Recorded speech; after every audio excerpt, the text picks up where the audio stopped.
আরে আমাদের একটা মেয়ে তো দেখাবার মতো বস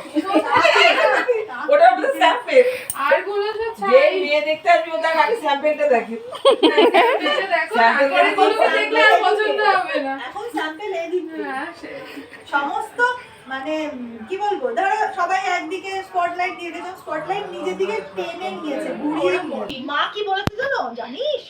পশুদের থেকে বোঝা যায় যে মানুষের থেকে ওরা অনেক ভালো অনেক কেয়ারিং দেখ মোরগটা নিজে না খেয়ে দড়ির মতো হয়ে গেছে তাও মুরগিগুলোকে ডেকে খাওয়াচ্ছে কেন বলতো অনেকগুলো নারী একসঙ্গে রাখতে গেলে ওরা বলছে কি ভাব দেখ কিরকম দায়িত্ব বোধ আমি দেখে শেখানো তো আমাকে ফোন করে মা মুরগির গল্প করে